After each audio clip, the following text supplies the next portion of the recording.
Guys, this is Rahul Asthana, manager in Punjab Gramin bank. आज मैं काफ़ी एक्साइटेड हूँ क्योंकि लास्ट वीडियो के बाद में जिस तरह से आप लोगों ने रिस्पांस दिया है, इट वाज लाइक काबिल तारीफ। मतलब जिस दिन मैंने वीडियो डाला था उसी दिन 250 से 300 लोगों ने मुझे मैसेज किया था पीडीएफ के लिए। And when I woke up in the next morning, लगभग 700 से 800 लोगों के मैसेज उस समय भी मेरे टेलीग्राम पे आए हुए थे। मतलब उस दिन के बाद से भी 60 से 70 लोगों के मैसेजेस मुझे रोज आ रहे हैं उस पीडीएफ के लिए। तो आप ये भी इससे समझ सकते हो कि कंपटीशन लेवल कितना टफ है। मतलब 1000-1200 तो मेरे पास में ही हो गए और पता नहीं कितने बाहर घूम रहे होंगे, अदर साइट्स पे वो जो वीडियोस देख रहे होंगे या कहीं से भी जो उनको इन्फॉर्मेशन लेनी है वो ले रहे होंगे। तो मैं इसलिए कह रहा हूँ ये चीज़ें क्योंकि कंपटीशन टफ है। तो आप भी अपना, मतलब जितने लोगों ने भी मुझे मैसेजेस किया है, 60 to 70% मुझे ऐसे लगे हैं ना जो एकदम रियल वाले, मतलब ऐसे डिस्परेट हैं वो कि अगर आज एग्जाम हो जाए तो वो आज एग्जाम देने के लिए तैयार बैठे हैं। अच्छा, कुछ डिसअपॉइंटमेंट भी मुझे हुई है। रीज़न क्या है कि कुछ लोगों ने ऐसे स्टूपिड से क्वेश्चन पूछे हैं जिसका जवाब मेरे पास तो बिल्कुल नहीं है। लाइक, सर सिंप्लीफिकेशन भी आएगा क्या? सर 10 से 20% तैयारी है, हो जाएगा क्या? सर 50 से 60 नंबर आ रहे हैं हर टेस्ट में, क्लियर कर लूंगा क्या? मतलब 80,000 की सैलरी टाइम पे चाहिए, 10 बजे की कॉफी और शाम को 3 बजे की कॉफी टाइम पे चाहिए टेबल पर। लेकिन जब मेहनत करने की बारी आएगी तो शोले के ठाकुर बन जाओगे। बेटा नहीं चलेगा ऐसा। 2 महीने बचे हैं आपके पास में, जम के तैयारी कर लो क्योंकि उसके बाद मौका 1 साल बाद आएगा। और चाइनीज का जमाना है जहां पे चीजें 7 दिन ही टिकती हैं, तुमको तो साल भर टिकना पड़ेगा। पता नहीं टिक भी पाओगे कि नहीं टिक पाओगे। हार्श हूं, हो सकता है कई सारे लोग अनसब्सक्राइब कर दें, फर्क नहीं पड़ता। मैं यहाँ यूट्यूबर बनने नहीं आया हूँ, मैं बस आप लोगों की क्वेरीज रिजॉल्व करने आया हूँ। जो झेला है मैंने वो मैं आपको बता रहा हूँ कि ऐसा गलती मत करना, ठीक है? एक चीज और है जो मेरे दिमाग में आई थी, जो शायद आप लोग में से कई सारे लोग करते होंगे, और छोटी चीज है, काफी ध्यान नहीं जाता लोगों का, लेकिन फिर बाद में ये पंगा कर देता है, रौला पै देता है पंजाबी में। तो उसमें ये है कि जब आप लोग टेस्ट देते हैं, मैंने बहुत सारे लोगों को देखा है, मैं भी जब तैयारी करता था और एग्जाम में बैठता था तो बहुत सारे एग्जाम मैंने दिए हैं, लेकिन फिर भी उस एग्जाम के प्रेशर से मैं भी बच नहीं पाता था क्योंकि एग्जाम शुरू होने के पहले जो आधे घंटे का टाइम वो दे देते हैं आपको, उस सीट पे बैठा देते हैं।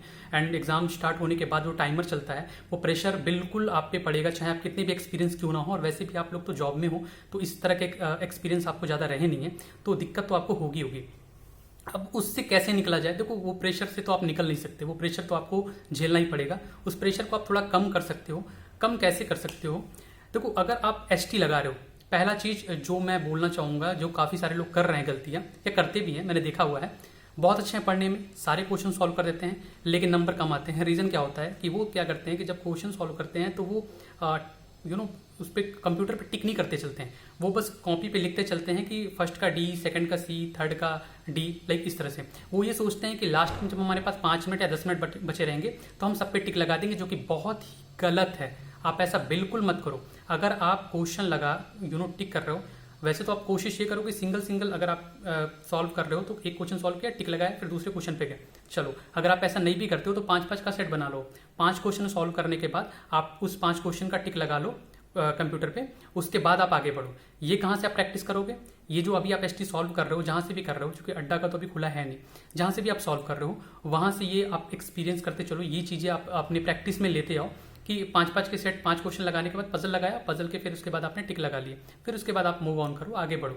इससे ये होगा कि आप जब लास्ट में अगर आपके पास समय नहीं भी बचता है तो ऐसा नहीं होगा कि आपने कुछ टिक नहीं लगाया, आपने टिक लगाया हुआ है, आपको उसके नंबर मिलेंगे।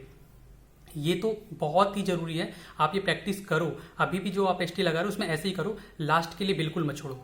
रही बात क्वेरीज की, तो देखो ऐसा है कि तैयारी में तो मैं बिल्कुल हेल्प नहीं कर सकता। काश मैं क्लासेस चला सकता, क्लास में आप लोगों को बता सकता कि क्वेश्चन कैसे सॉल्व करते हैं, बट अभी मैं वो कर नहीं सकता हूँ क्योंकि मैं भी जॉब में हूँ तो मेरे पास भी टाइम नहीं होता है।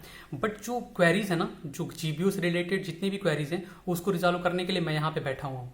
आपको जो, जैसे कुछ लोग बोल रहे हैं कि सर मैंने 5 साल पहले जॉब छोड़ा था, मैं एलिजिबल हूँ कि नहीं, तो मैं बता दूँ वो जो भी क्वेरीज है आप मुझे पूछो पर्सनली टेलीग्राम पे या कमेंट में, मैं कमेंट तो कर ही रहा हूँ।